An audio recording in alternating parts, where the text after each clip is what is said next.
అర్జున, కర్మ చేయడంలో నీకు అధికారం ఉందే గాని ఫలితంలో మాత్రం నీకు అధికారం లేదు.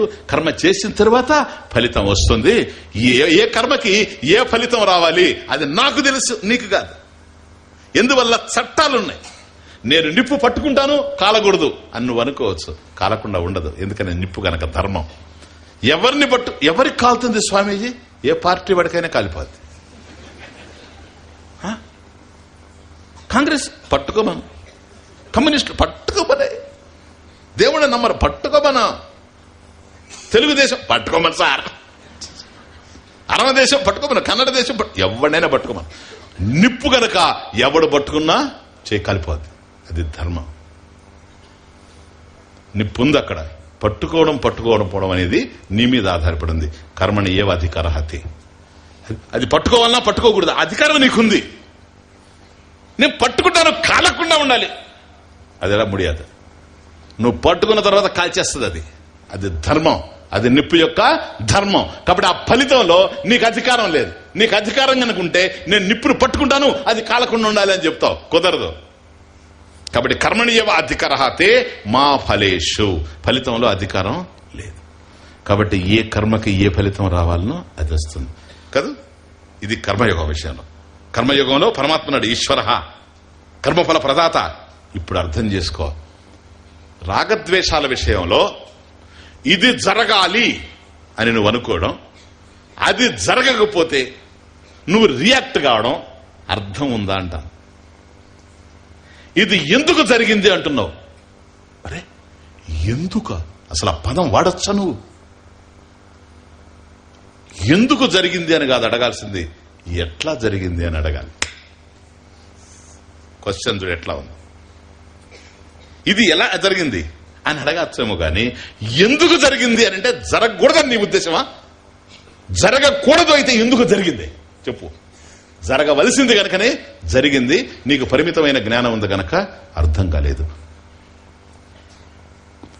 పరమాత్మకి తెలుసు జరగవలసింది జరిగింది. నేను మంచివాడిని, చాలా మంది అంటారు నేను మంచివాడిని, నాకెందుకు ఈ చెడు జరిగింది, వాడు చెడ్డవాడు, వాడికి ఎందుకు మంచివాడు. ఇది ఇప్పుడు నీకు కనపడుతూ ఉంది, నువ్వు మంచివాడుగా ఆయన చెడ్డవాడుగా. ఇది ఏ జన్మ ఫలమో. గతంలో తమరు ఏమేం చేశారో తమరికి తెలుసా? ఈ జన్మలోనే గతంలో మనం చేసినవి మన జ్ఞాపకం లేవు.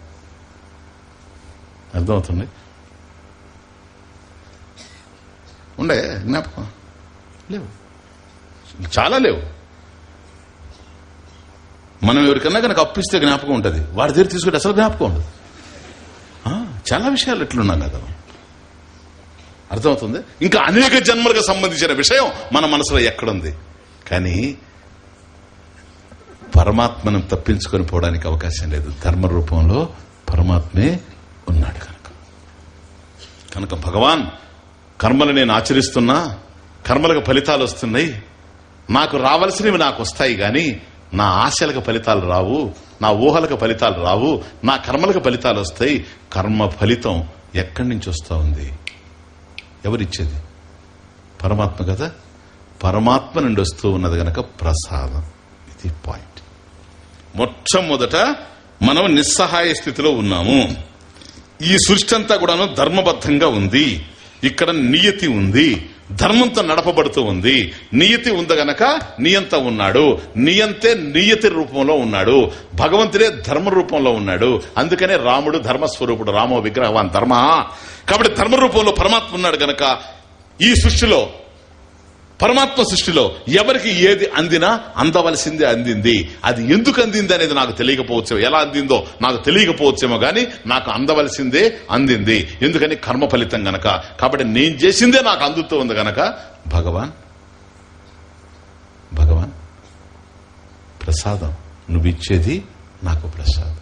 అండర్స్టాండ్? అందువల్ల కరే మధ్యేతు గోవింద, నిద్ర లేవగానే కరాగ్రీ వసతి లక్ష్మి, కరమూలే సరస్వతి, కర్ర మధ్యేతు గోవింద. చూచారా? నా చేతిలో ఎవరిని చూస్తున్నానో తెలుసా? గోవిందుడిని చూస్తూ ఉన్నా. ఎందుకు గోవిందుడిని చూస్తున్నానో తెలుసా? కర్ర మధ్య ఏదొచ్చినా, ఎవరైనా డబ్బిస్తే ఇట్లా తీసుకో, ఇట్లా నీ చేతికి అందేది ఏదో అక్కడ గోవిందుడు ఉన్నాడు నాయన. నీ చేతిలో ఎవరుండారు?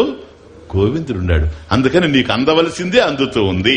ఎందుకని కర్మ ఫలాలు అందించేటువంటి ధర్మరూపంలో ఉండేటువంటి పరమాత్మ దైవం నీ అరచేతిలోనే ఉన్నాడు. కర్మచేతు గోవింద ప్రభాతే కరదర్శనం. అందుకని ఉదయాన్నే లేచి ఇలా చూస్తున్నా, కర్మచేతు గోవింద కర్మఫల ప్రదాత. కనుక భగవంతుడి నుంచి నాకు అందుతూ ఉంది గనక చూడండి తమాషా, ప్రసాదం కదా, భగవంతుడికి పెట్టిందే ప్రసాదం అయినప్పుడు భగవంతుడి నుంచి వచ్చేది నీకు ప్రసాదం కాకుండా ఎట్లా పెడతా? ఇప్పుడు నైవేద్యం పెట్టాం, మామూలుగా ఏదో ఒక పులిహోర నైవేద్యం పెట్టిస్తే అది ప్రసాదం అనుకుంటున్నాం. డైరెక్ట్ గా పరమాత్మ ఇచ్చేది ప్రసాదం కాకుండా ఎట్లా పోద్ది? పూజారి ఇచ్చేదే ప్రసాదం అయినప్పుడు పరమాత్మ ఇచ్చేది ప్రసాదం కాకపోద్దా? మరి కర్మ ఫలితాలు ఎవరిస్తూ ఉన్నారు? పరమాత్మ ఇస్తున్నాడు. పరమాత్మ ప్రసాదం ఇస్తూ ఉంటే నువ్వు ఏడుస్తావా? ప్రసాదే సర్వ దుఃఖానాం హాని అస్య ఉపజాయతే. సమస్త దుఃఖాలు ఉపశమించేది ఎక్కడో తెలుసా? నాకు ఏదందినా కూడాను పరమాత్మ ప్రసాదంగా అందుతూ ఉంది అనే భావన ఎక్కడైతే కలుగుతుందో అక్కడే. ఇప్పుడు చెప్పు, రాగద్వేషాలు ఏముండాయి? ప్లస్ ఇంకోటి కూడా, ఇది ఒక పాయింట్. నెక్స్ట్ పాయింట్ ఏమిటో తెలుసా? కర్మలకి ఏ ఫలితాలు వచ్చినా ఉపయోగం లేదు. ఎందుకో తెలుసా? కర్మ ఫలితాలు ఏవైనా కూడాను అర్థకామాలే కదా. నీకు కావాల్సింది మోక్షం, మళ్ళీ మర్చిపోబాకండి. నీకు కావాల్సింది మోక్షం. కాబట్టి కర్మలకు ఫలితాలు వస్తూ ఉంటాయి. కర్మలు చేశాం గనక ఆ ఫలితాల వల్ల మనకు సౌకర్యాలుంటాయేమో గాని సుఖం ఉండేందుకు అవకాశం లేదు. ఎందుకని? సుఖస్వరూపమైనటువంటి అనంతమైనటువంటి ఆత్మను నువ్వు తెలుసుకోవాలి గనక. అది జ్ఞానంతో రావాల్సిందే గాని దీనివల్ల ఏం ఉపయోగం లేదు. కాబట్టి కర్మ ఫలితాలు ఎట్లా ఉన్నా ఆలోచించాల్సిన అవసరమే లేదు. వాటిలోనే మనం ఎక్కువ రియాక్ట్ అవుతున్నాం, వాటిలోనే ప్రతిచర్యలు ఎక్కువగా ఉన్నాయి. ఈ ప్రతిచర్యలు రాగద్వేషాలను ఇంకా డెవలప్ చేస్తూ ఉన్నాయి. ఈ రాగద్వేషాలు మలాన్ని తయారు చేస్తూ ఉన్నాయి. ఈ మల దోషం జ్ఞానం కలగకుండా చేస్తూ ఉంది. ఎప్పుడైతే కర్మఫలాల విషయంలో ఇది ప్రసాదము అని తెలుసుకున్నామో, ఇష్టాయిష్టాలు ఇప్పుడు మనల్ని ఏమీ చేయలేవు. ఈ ఇష్టాయిష్టాల స్థానంలో ధర్మాధర్మాలు వచ్చి చేరిపోతాయి. ఇది విషయం.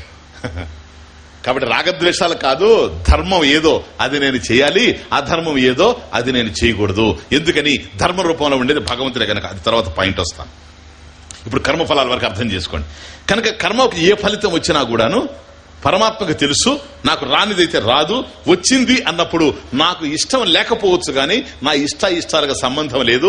ఎందుకని? నా ఇష్టాయిష్టాల వల్ల వచ్చేటువంటి ఫలితాలు అర్థకామాలకు సంబంధించినవే గనక నా ఆశలకు వాటి వల్ల ఏం ఉపయోగం లేదు. నాకు రావాల్సిందే వచ్చింది. అనవసరమైనటువంటి బాధ చేత రాగద్వేషాలను ఇంప్రూవ్ చేసుకుని జ్ఞానాన్ని పాటు చేసుకుంటూ ఉన్నాను నేను.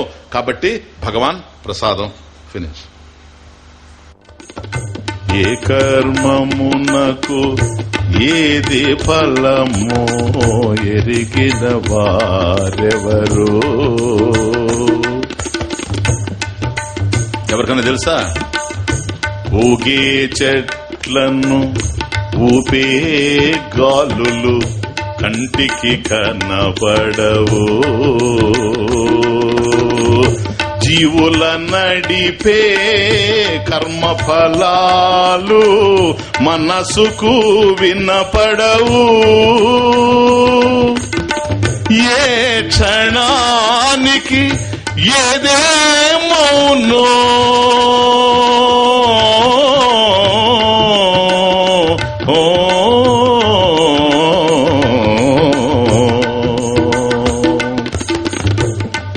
క్షణానికి ఏదేమౌనో ఎవరు ఎరుగరు. నాటకమెంత కాలము సాగిన, నాటకమెంత కాలము సాగిన తెరపడుట క్షణమో. ఏ కర్మమునకు ఏది ఫలమో ఎరిగిన వారెవరు. నీది కానిది నీకు లేనిది రమ్మన్నా రాదు. నీది కానిది నీకు లేనిది రమ్మన్నా రాదు. నీది అయినది నీ కొరకున్నది పొమ్మన్నా పోదు. ఉండే వాటిని పొమ్మనకు, మరి లేనివి రమ్మనకు. రాకపోకల వాడుక తెలియక, రాకపోకల వాడుక తెలియక, వేడుక లేదనకో. ఏ కర్మమునకు ఏది ఫలమో ఎరిగిన వారెవరు.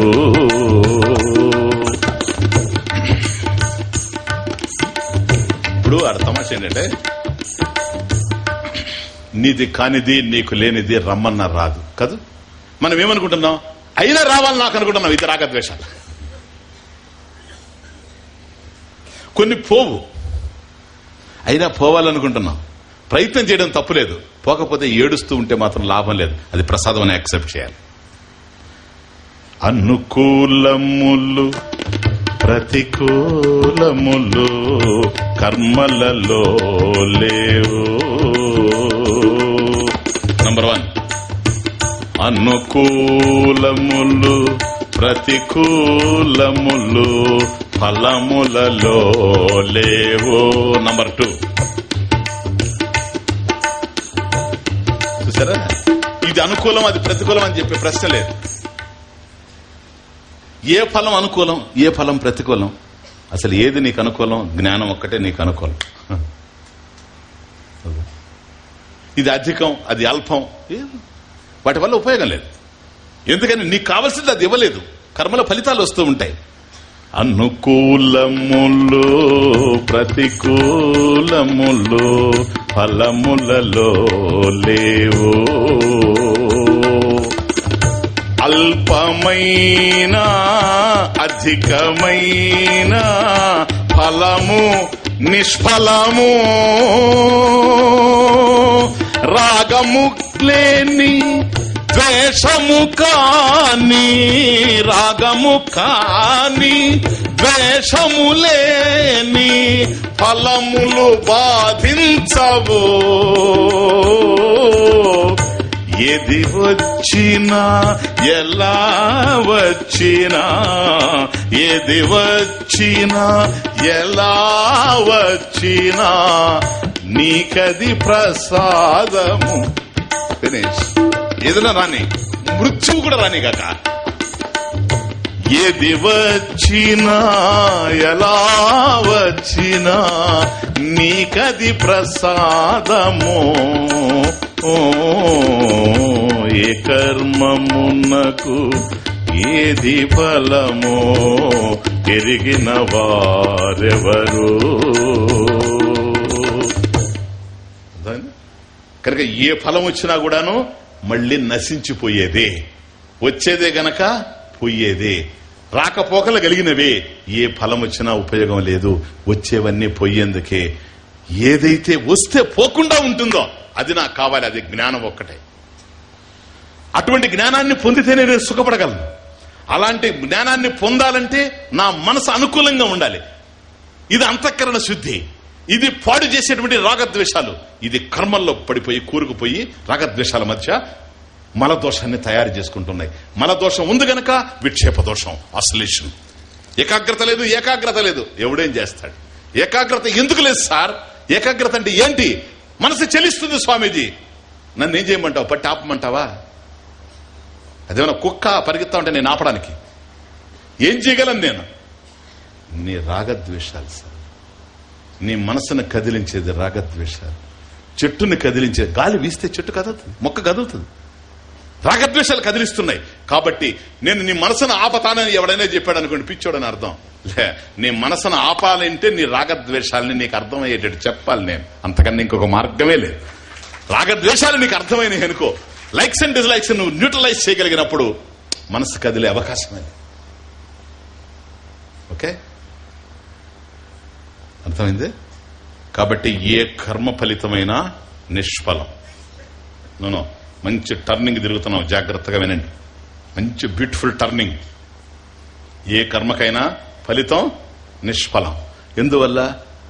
కర్మ ఫలితమే గనక. కర్మ, మళ్ళీ ఒకసారి రిపీట్ చేస్తున్నా, కర్మ పరిమితం, కర్మ ఫలితం పరిమితం. లేనిది వస్తుంది, వచ్చింది పోతుంది. ఫినిష్. మళ్ళీ నా భారాన్ని నేను మోసుకుంటూ తిరగాలి, నా గుండె బరువుని నేను మోసుకుంటూ తిరగాలి, నా అసంతృప్తిని నేను మోసుకుంటూ తిరగాలి, నా వెలితితోనే నేను బ్రతకాలి వెలుగు లేకుండా. కాబట్టి ఈ కర్మ ఫలాలు అవసరం లేదని మొన్న రాత్రి ఈ మాట వాడకుండా డిసైడ్ చేశాం. కర్మ ఫలం అనే మాట వాడలేదు, కానీ నేను అర్ధకామాల వల్ల నీకు ఏమొచ్చినా ఉపయోగం లేదన్నాను. అదే ఇంక్లూడింగ్ ధర్మం వల్ల వచ్చేది కూడా ఉపయోగం లేదు. ఇది పుణ్యకార్యం చెయ్యాలి మనం, కానీ ధర్మం వల్ల నీకు స్వర్గం వస్తుంది, స్వర్గం కూడా పోతుంది. క్షీణే పుణ్యం మర్త్యలోకం విశంతి. పుణ్యం చేసుకున్నా కూడా పుణ్యం పోతుంది, పుణ్యఫలం పోతుంది. కనుక జ్ఞానం కలిగితేనే నువ్వు ఆనందంగా ఉండగలవు. నీకు కావాల్సింది అదొక్కటే. బాగా అర్థం చేసుకో. అయ్యా, నేను అనంతమైన సుఖంతో ఉండాలి, ఈ భారాన్ని నేను మోయలేను, ఈ వెలితిని నేను మోయలేను, ఈ అసంతృప్తిని నేను మోయలేను. కాబట్టి నువ్వు ఇప్పుడు ఏ కర్మ చేసినా ఉపయోగం లేదు. మరి ఎట్లా? రాగద్వేషాలు తటస్థపడితే గురువు జ్ఞానం ఇస్తే తరించిపోతాం.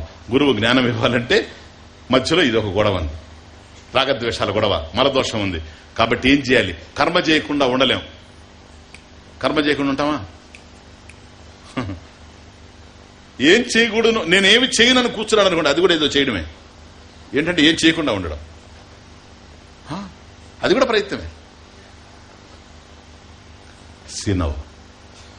కర్మ చేయకుండా ఈ ప్రపంచంలో ఉండలేం. నహి కచ్చిత క్షణమపి జాతు తిష్ట కర్మకృత్. ఒక్క క్షణం కూడా కర్మ చేయకుండా ఉండలేం. కర్మ చేసి పొందేది ఏమీ లేదు. అర్థమవుతుంది?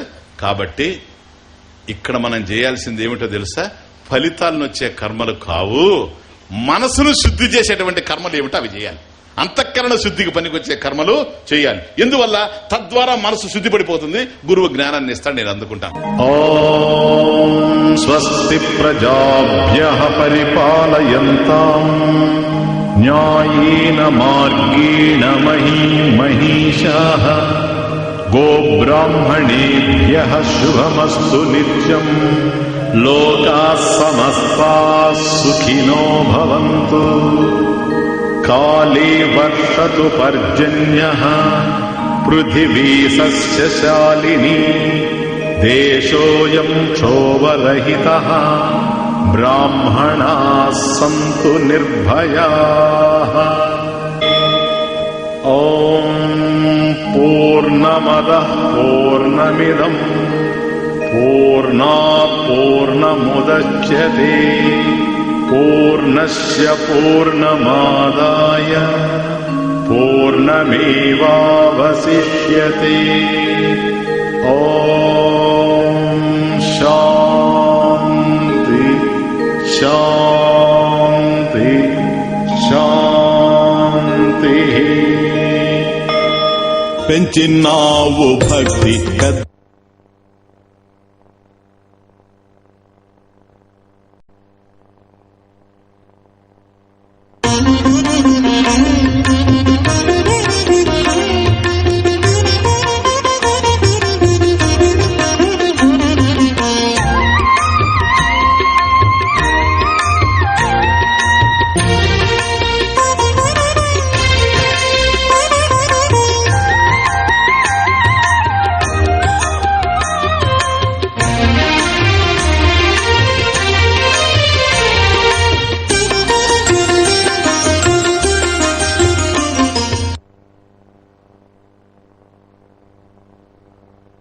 కర్మ చేయకుండా ఈ ప్రపంచంలో ఉండలేం. నహి కచ్చిత క్షణమపి జాతు తిష్ట కర్మకృత్.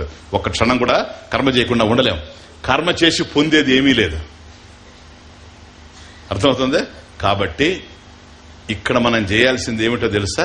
ఫలితాలను వచ్చే కర్మలు కావు, మనసును శుద్ధి చేసేటువంటి కర్మలు ఏమిటో అవి చేయాలి. అంతఃకరణ శుద్ధికి పనికొచ్చే కర్మలు చేయాలి. ఎందువల్ల?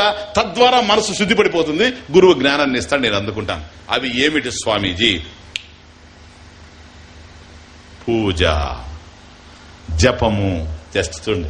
కర్మయోగం భక్తికి తిరుగుతుంది. పూజ, జపం, ధ్యానం, సంకీర్తనం, భగవత్ సంబంధమైనటువంటి కర్మలు ఏవి చేసినా ఇవే నీకు సహకారిణ, నీకు సహకరిస్తాయి ఇప్పుడు అంతఃకరణ శుద్ధికి. చాలా ఇంపార్టెంట్. ఇప్పుడు మాత్రం మీరు ఒక 10 నిమిషాలు చాలా జాగ్రత్తగా వినాలి. ఇది మిస్ అయితే లైఫ్లో చాలా మిస్ అయిపోతాం. చూడండి తమాషా. పూజ చేస్తున్నావు ఎవరి కోసం? భగవత్ ప్రీత్యర్థం. సార్ చెప్పండి సార్, సంకల్పం ఏంటి సార్? మురళీకృష్ణ స్వామి ప్రీత్యర్థం. తమరి పూజ ఆయన ప్రీతి కోసం. ఎంత త్యాగివయ్యా నువ్వు. ఆహా. ఇప్పుడు మనం ఎవరన్నా వస్తే, సార్ మీ కాఫీ తాగండి సార్, ఎందుకంటే ఆయన ప్రీతి కోసం. అట్లాగే నువ్వు మురళీకృష్ణ స్వామిని ఆయన తృప్తిపరిచేవాడివి. నువ్వు బాగుండలే? ఇప్పుడు నీ పూజతో ఆయన తృప్తి పడాలి అంటే అంతకుముందు అసంతృప్తితో ఉండాడు. ఎవరు? మురళీకృష్ణ స్వామి. బా మనం ఇచ్చే నైవేద్యంతో ఆయన తృప్తి పడాలి అంటున్నారు. ఇప్పుడు మురళీకృష్ణ స్వామి ప్రీతి, అసలు ఆ మాట అనడానికి ఆయన దయ కారణం సార్. అది అర్థం కావడం లేదేమో. ఆయన దయ లేకపోతే ఆ మాట కూడా పలకలేము. ఆయన్ని ప్రీతి, నీ పూజకి ఆయన ప్రీతికి ఏమి సంబంధం? ఎక్కడ కనెక్షన్? అదే కనుక యథార్థమైతే ప్రతి ఇంట్లో ఒక్కడ భోంచేస్తే చాలు, అందరి కడుపు నిండిపోవాలి. ఒకడి కర్మకి ఇంకోటి ఫలితానికి సంబంధం ఏంటి? మురళీకృష్ణ స్వామికి ఎట్లా అందుతుంది అని అడుగుతున్నాను నేను. దాని అర్థం వేరే. మురళీకృష్ణ స్వామి ప్రీత్యర్థం. నువ్వు కర్మ చేస్తే పూజ నీది కదా, పూజా ఫలం ఎవరికి వచ్చేది? నాకు రావాలా, కానీ ఆయనకి పోతా. అది ప్రీత్యర్థం అంటే.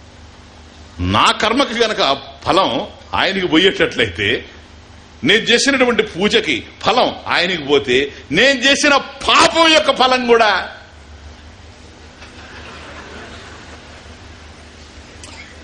కాబట్టి రేపు మరణ చేసేటప్పుడు మురళీకృష్ణ స్వామి ప్రీత్యర్థం. ఇది ఎట్లా? ఇంకా అక్కడేమో మురళీకృష్ణ స్వామి ప్రీత్యర్థం కొబ్బరికాయ, ఇక్కడ మురళీకృష్ణ స్వామి ప్రీత్యర్థం. చెప్పండి. కాబట్టి పూజ కర్మ. వినండి, పూజ కర్మ, కాయక కర్మ. ఇది నేను చెప్పింది భక్తి యోగం సపరేట్ గా లేదు, కర్మయోగం ఇది. ఎందుకని? మామూలు భగవంతుడు లేకుండా నువ్వు చేస్తే కర్మ, భగవంతుడు నీ కర్మలోకి వస్తే కర్మయోగం. కర్మయోగంలో భక్తి ఉంది. భక్తి అనేది భావన. మీకు అర్థమవుతుంది? ఇప్పుడు పూజ కర్మ కాదు, అది కదా. కాయక కర్మ దేహంతో చేసేటువంటి కర్మ, జపం వాక్కుతో చేసే కర్మ, ధ్యానం మనసుతో చేసే కర్మ, మానస కర్మ, వాచక కర్మ. చూసారా? కాబట్టి కాయక కర్మ, వాచక కర్మ, మానస కర్మ, కర్మలే ఇవి. కాకపోతే పరమాత్మ కోసం నేను పూజ చేస్తున్నా. ఎప్పుడైతే ఇక్కడ ఉన్న విషయం అంతా, ఎప్పుడైతే కర్మ జరిగిందో ఫలితం ఉండాలి గనక, కర్మంటూ జరిగితే ఫలితం ఉండాలి గనక, పూజ కూడా కర్మే కాబట్టి పూజకు ఫలితం ఉండాలి. జపం అనేది కర్మ గనక జపానికి ఫలితం ఉండాలి. నేను చాలా మందికి తెలియని విషయం ఇది. ధ్యానం అనేది ఫలితం గనక, కర్మ గనక ఫలితం ఉండాలి. ఏం ఫలితం చెప్పండి? ఎప్పుడైతే కర్మలు అయినాయో వాటికి ఫలితాలు ఉండాలి. వ్యాపారం చేశామనుకోండి, డబ్బు వస్తుంది, నష్టం రావచ్చు, లాభం రావచ్చు, అది ఫలితం. మంచినీళ్ళు తాగామనుకోండి, దాహం తీరడం ఉందే ఫలితం. అన్నం తిన్నామనుకోండి, ఆకలి తీరడం ఉందే, అది ఫలితం. ఇప్పుడు మీకు అర్థమవుతుంది? నిద్రపోయాము, మనకు అంతకుముందు బాగా శ్రమతో ఉన్నాము, శ్రమ పోయింది నిద్రపోవడం వల్ల, ఓకే, అది ఫలితం, విశ్రాంతి కదా. ఇట్లా ఈ ప్రపంచంలో ఒక కర్మ చేస్తే దానికి కరస్పాండింగ్ రిజల్ట్ ఉంది. పూజ అనే దానికి ఏం ఫలితం? స్వామి పూజకి పిల్లలు పుడతారు స్వామి. ఎవరి మాట అనేది తెలుసా? పిల్లలు లేనోళ్ళు. కాబట్టి పూజ చేస్తే సంతానం ఇచ్చాడు భగవంతుడు అంటే మా బొట్టోళ్ళు ఏం కాదు కర్మ, మాకు ఇంకొద్దా పూజ చెప్పండి. అందువల్ల పూజకి సంతానం అని చెప్పడానికి లేదు, పూజకి లాభం అని చెప్పడానికి లేదు. వ్యాపారం ఉండేవాడికి లాభం, వ్యాపారం లేనివాడికి ఏమి లాభం చూడండి బాగా. కాబట్టి పూజకి ఫలితం ఏంటో చెప్పండి. పూజకి ఈ ప్రపంచంలో ఈ లోకంలో ఫలితం లేదు. ఎందుకో తెలుసా? పూజ ఈ లోకానికి సంబంధించిన కర్మ కాదు. ఇది పాయింట్. ఈ ప్రపంచానికి సంబంధించిన కర్మల్లోకి పూజ రాదు. పూజ పరమాత్మకు సంబంధించిన కర్మ, లోకానికి సంబంధించిన కర్మ కాదు. లోకేశ్వరుడికి సంబంధించిన కర్మ పూజ అనేది. ఎందుకని నీ పూజలో ఈశ్వరుడు ఉన్నాడు, పరమాత్మ ఉన్నాడు. అందువల్ల లోకానికి సంబంధించింది కాదు, లోకేశ్వరుడికి సంబంధించినటువంటి కర్మ. కాబట్టి లోకేశ్వరుడు ఎప్పుడైతే ఉన్నాడో, పరమాత్మ ఎప్పుడైతే ఉన్నాడో, అండర్స్టాండ్. లోకంలో మనం ఫలితం ఇచ్చామనుకో, పరమాత్మ దెబ్బతింటది. చట్టం తెలిసినవాడు ఏమిస్తాడు? అందరం కలిసి ఇప్పుడు సామూహిక పూజ చేశాం, విష్ణు సహస్రనామ పూజ, అందరం కూర్చొని ఎవరికి ఏ ఫలితం ఇవ్వాలా? అప్పుడు ఆయన చూసుకోవాలా, ఈయనకు పిల్లలు లేరు, పిల్లలు ఇస్తాము, వాళ్ళకి డబ్బులు లేవు, డబ్బులు ఇస్తాం. ఒరే ఇదేంటిది? అందరి కర్మ ఒకటే, ఇన్ని ఎట్లొస్తాయి చెప్పండి. కాబట్టి లౌకిక కర్మ కాదు గనక లౌకిక ఫలితం లేదు. కనుక పూజ పరమాత్మకు సంబంధించింది, కానీ కర్మే. కర్మ కాబట్టి ఫలితం ఉండాలి. ఆ ఫలితం లోకానికి సంబంధించింది కాదు. కనుక ఆ ఫలితం ఏంటో తెలుసా? దయా. దయా దయా దయా దయా దయా అనే పదానికి అర్థం ఇది, కర్మఫలం. దయా అంటే కర్మఫలం. అందువల్ల చాలా మంది చూడండి, ఇది అర్థం కాక భగవంతుడికి నా మీద దయ లేదు. చూడండి ఎంత ఘోరమైన మాట ఇది. వాళ్ళకి అసలు దయ అనే పదానికి అర్థం తెలియదు. నాయనా ఎప్పుడు కలుగుతుందో పాండురంగా, ఎప్పుడు కలుగుతుందో. ఎప్పుడేంది సార్ కలిగేది? ఎప్పుడేంది కలిగేది? స్విచ్ చేయడం, లైట్ రావడమే. నీకు భగవంతుడు దయ కావాలన్నా రెడీ రెడీ, ఇప్పుడే, ఈ క్షణమే, ఈ క్షణమే. ఏంటి తెలుసా? ఇది చూసారా ఎంత ఈజీగా ఉందో చూడండి. అర్థం కాకపోతే అంత గొడవ. భగవంతుడి దయ ఎప్పుడు వస్తుంది, ఎందుకు వస్తుంది? ఇక్కడే శంకరాచార్యుల వారికి, రామానుజాచార్యుల వారికి మెయిన్ డిఫరెన్స్. అద్వైతానికి, విశిష్ట అద్వైతానికి ఇక్కడే ఉండేది. యమైవ ఏష వృణితే తేన లభ్య అనేది అథర్వణ వేదంలో. దీని మీద వ్యాఖ్యానం చేసినప్పుడు శంకర చేసిన వ్యాఖ్యానం వేరే, రామానుజ చేసిన వ్యాఖ్యానం వేరే. రామానుజుడు ఏమంటాడో తెలుసా? భగవంతుడు ఎవరినైతే ఎన్నుకుంటాడో వాళ్ళకే దయ వస్తుంది, మన వల్ల కాదు. ఆయన పరమాత్మ, ఆయన మనల్ని ఎన్నుకుంటేనే మనకు దయా. చూడండి తమాషా. అందువల్ల పదం ఏంటో తెలుసా? నిర్హేతుక జాయమాన కటాక్ష వీక్షణం. నిర్హేతుక, ఏ హేతువు లేకుండా, ఏ కారణం లేకుండా నిన్ను ఎన్నుకొని పరమాత్మ నీకు. దానికి ఎగ్జాంపుల్స్ చెప్తారు. Examples non sense. ఎగ్జాంపుల్ ఇస్తే ఎట్లుండాలంటే రెండో వాడు మళ్ళీ ఎగ్జాంపుల్ ఇచ్చి రెఫ్యూట్ చేయకూడదు, అట్లుండాలి. పిల్లవాడిని ఎత్తుకున్నట్టుగా తల్లి, నాన్ సెన్సికల్ ఎగ్జాంపుల్. దాన్ని రిఫ్యూట్ చేయాలంటే ఒక క్షణం పట్టదు. సరే, అర్థమవుతుంది? కాబట్టి భగవంతుడిని ఎన్నుకుంటే ఆయన దయాన్ని నీకు ఇస్తాడు.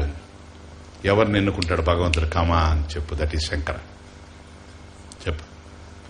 సుందర చైతన్యానందని ఎన్నుకుంటాడు అంటే భగవంతుడికి కూడా రాగద్వేషాలు ఉన్నాయన్నమాట.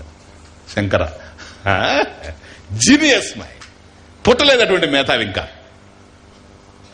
భగవంతుడికి కూడా రాగద్వేషాలున్నాయి. ఎందుకని? సుందర చైతన్యానందంటే ఇష్టం, నువ్వంటే కష్టం. అందువల్ల ఆయన్ని ఎన్నుకొని ఆయనకి దయ ఇచ్చాడు, నీకు ఇవ్వలేదు. బిడ్డను ఎవరు ఎత్తుకుంటారా? తన బిడ్డని తానే ఎత్తుకుని, పక్కింటి వాళ్ళని ఎత్తుకుని పాలు ఇవ్వమనంటే ఎవరైనా ఇస్తారేమో. విషం ఇస్తే ఇవ్వచ్చేమో, అది వేరే విషయం. పోతనలాగా. అదేం ఎగ్జాంపుల్ అది చెప్పండి. కనుక భగవంతుడు ఎవరినైతే ఎన్నుకుంటాడో వాళ్ళకి దయ వస్తుంది, తప్పు. ఎవడు భగవంతుడు ఎన్నుకుంటాడో వాడికి దయ వస్తుంది. యమైవ ఏష వృణితే తేన లభ్య. అదే సాంస్క్రిట్ లాంగ్వేజ్ లో బ్యూటీ. అదే సెంటెన్స్ కి ఈ అర్థం అర్థం. ఎం ఏవ ఏష వృణితే తేన లభ్య, ఎం ఏవ ఏష వృణితే తేన లభ్య. ఆయన ఎవరిని ఎన్నుకుంటాడో వాళ్ళకి దయ లేదు, ఎవరైతే భగవంతుని ఎన్నుకుంటారో వాళ్ళకి దయ. చూడండి ఎంత క్లియర్ గా ఉంది. ఎందువల్ల తెలుసా? నువ్వు భగవంతుడి కోసం పూజ చేశావు, నువ్వు కర్మ చేశావు, కర్మ ఫలం భగవంతుడు ఇస్తాడు. ఎందుకని లౌకికమైనటువంటి కర్మ కాదు కనుక పూజ, దయ నీ మీద వస్తుంది. కాబట్టి నువ్వు పూజ చేశావు అనుకో, దయ రిలీజ్ చేసేస్తాడు. నువ్వు జపం చేశావు, దయ. చూడండి తమాషా చూడండి, బాగా వినండి. సంకీర్తన చేశావు, దయ. ఏమీలే, నువ్వు ఇప్పుడు కూర్చొని ఒక రూమ్ లో ఓం నమో భగవతే వాసుదేవాయ, ఓం నమో భగవతే వాసుదేవాయ, ఓం నమో భగవతే వాసుదేవాయ, రెండవ దృష్టి లేకుండా, రెండవ దాని మీదకి మనసు పోనీకుండా భక్తి పూర్వకంగా ఒక్క మాల నువ్వు తిప్పితే, ఇది కర్మ కదా, దీని ఫలితం బ్యాంకులో పడిపోయింది. అది తమాషా. ఇది సార్ విషయం. ఇప్పుడు ఎంత కావాలి చెప్పు, నీకు ఎంత దయ కావాలంటే అంత నువ్వు తయారు చేసుకోవచ్చు. బకెట్లు చేసుకోరు సార్, ఎవరు వద్దంట. ఎంత ఉదయం నుంచి సాయంత్రం వరకు నువ్వు ఎంత చేసుకుంటే అంత ఈ దయ భగవంతుడి దగ్గర ఉంటది. కానీ తమాషా ఏంటో తెలుసా? బాగా వినండి, చాలా మీకు బాగా అర్థం కాని విషయం అర్థమేంటో చెప్తున్నా. కర్మఫలం ఇది, అలౌకికమైనటువంటి కర్మఫలం. అలౌకిక కర్మలు ఇవన్నీ ఆధ్యాత్మిక సాధనలు. దాని ఫలితం లౌకికం ఇవ్వడానికి అవకాశం లేదు. అందువల్ల దయ, మనం ఎంత చేసుకుంటే అంత దయ. ఇదంతా ఎక్కడుండది? భగవంతుడి దగ్గరే ఉంది. చట్ట రూపంలో ఉన్నాడు గనక రిలీజ్ చేస్తాడు. భగవంతుడు రిలీజ్ చేస్తాడు. ఎందువల్ల? నా కర్మ కదా, నా ఫలితం నాకే రావాలి, ఆయనకి ఎక్కడ పోద్ది. కాబట్టి దయ ఉంది. కొందరికి 50 రూపాయలు దయ ఉంది, కొందరికి 200 ఉంది, 300 ఉంది. మీ భాషలో చెప్తున్నా అర్థమయ్యేటట్టుగా. కొందరి దగ్గర కోట్లు ఉంది. ఇప్పుడు ఆ దయ భగవంతుడు రిలీజ్ చేయాలి. అయితే స్వామీజీ అది నా కర్మఫలమే కదా. నీ కర్మఫలమే అదే కదా భగవంతుడు నాకు ఇస్తాడు, అదే ఇస్తాడు. ఇంకా ఆయన దయ ఏమిటి? అదే తమాషా. కర్మఫలం నీదే అయినా ఎప్పుడు ఇవ్వాలో ఆయన చేతిలో ఉంది. అదే తమాషా. అర్థమవుతుంది? ఇప్పుడు నాకు ఏదైనా కడుపు నొప్పిగా ఉంది, నేనంటాను అయ్యా ఇంత చేశాను, ఇన్ని యజ్ఞాలు చేశాను, నాకు కర్మఫలమే లేదా? ఇన్ని పుస్తకాలు రాశాను, నా కర్మఫలమే లేదా? ఇన్ని క్యాసెట్లు పాడాను, నా కర్మఫలమే లేదా? దయ లేదా? ఈ బాధ పడలేకపోతున్నాను. భగవంతుడు రిలీజ్ చేయకపోవచ్చు. ఎందుకో తెలుసా? ఆయనకి తెలుసు, ఒరే పిచ్చివాడా, నీ దగ్గర ఇంత ఉంది డిపాజిట్, బ్యాంకులో ఉంటది. నువ్వు పోయి అడగగానే బ్యాంక్ మేనేజర్ ఇచ్చేస్తాడు. కానీ భగవంతుడు బ్యాంకులో ఉండేది నువ్వు అడగగానే ఆయన ఇవ్వడు. అది బ్యాంక్ మేనేజర్కి ఆయనకి తేడా. బ్యాంక్ మేనేజర్ పరిమితమైన జ్ఞానం కలిగిన వాడు, చట్టాల్లో పనిచేసేవాడు. ఆయన ఇచ్చేస్తాడు. రూల్స్ అండ్ రెగ్యులేషన్స్ ఉన్నాయి. భగవంతుడు రూల్స్ అండ్ రెగ్యులేషన్స్ నీ చేతిలో లేవు. అందుకని నీ దయ ఆయన చేతిలో ఉండినా ఎప్పుడు ఇవ్వాలో అప్పుడు ఇస్తాడు. ఎందుకో తెలుసా? ఇప్పుడు నీకు ఈ బాధ ఉంది, నేను ఇచ్చేసాననుకో, ఇప్పుడే ఆ బాధను నివృత్తి చేశాననుకో, నీ కర్మఫలం అయిపోవచ్చు. కానీ రేపు మార్నింగ్ బ్రహ్మాండమైన కార్ యాక్సిడెంట్ ఒకటి ఉండదు నీకు. ఇప్పుడు ఇచ్చేసానంటే అప్పుడు రాదు, రేపు జరగబోయేది కూడా నాకు తెలుసు. అందుకని నీ కోసం దాన్ని స్పేర్ చేసి పెట్టున్నా. అర్థమవుతుంది? అందువల్ల దయ అంటున్నా. కర్మఫలం నాదే అయినా ఎప్పుడు ఇవ్వాలో, ఎలా ఇవ్వాలో, ఎందుకు ఇవ్వాలో నీకు తెలుసు గనక భగవాన్ నేను నీ దయ, నీ దయ, ఏది లభ్యమైనా నీ దయ. సరేనా స్వామీజీ? ఇవి సరే. ఈ దయ ఒకవేళ మనం ఉపయోగించుకోమనుకోండి, అప్పుడు ఏమవుతుందని ఇదిగో అద్భుతమైన పాయింట్ చెప్తున్నాను వినండి. ఆ దయంతా స్టాక్ ఉంటుంది కదా, మొత్తం డిపాజిట్ అయ్యి ఒక్కసారి రిలీజ్ చేశాడంటే భగవంతుడు, ఆ దయ నువ్వు చేసిన అలౌకిక కర్మల యొక్క ఫలం దయ. దయకు ఫలం ఏంటి? రిలీజ్ చేస్తే చెప్పనా? గురు, ఇంకేం లేదు. గురు శాస్త్రం ఇది. ఎందుకో తెలుసా? దయ తయారు చేసి పెట్టుకుంటాం, గురువుని రిలీజ్ చేస్తాడు భగవంతుడు. నీకు కావలసిన గురువుని ఆయన వచ్చాడంటే జ్ఞానం ఇచ్చేస్తాడు, ఆవరణ భంగం అయిపోతుంది, ఫినిష్. అజ్ఞానం నాశనం అయిపోద్ది. కాబట్టి ఇందుకోసం ఇంకేమి లేదు. మనం చేసినటువంటి కర్మల ఫలితాలు ఏవైతే ఉన్నాయో అలౌకికంగా, వీటి ఫలితాలు లౌకికంగాను మనకు వచ్చే బాధలకి దయ రూపంలో వచ్చి మనల్ని కాపాడతాయి. నంబర్ 1. నంబర్ 2, గురువుని తీసుకొచ్చి మన ముందు పెడతాయి. లేకపోతే ఒకవేళ మనకంత కర్మఫలం లేకపోతే కొద్దిగా ఉంటే గురువు దొరికినా కూడాను మన చాదస్తంతో పాడు చేసుకుంటాం. నేనే గొప్పవాడిని గురువు కోసం. ఎందుకో తెలుసా? లేదు, దయ లేదు, సాధన లేదు. ఇది కారణం. అందువల్ల భగవాన్ నీ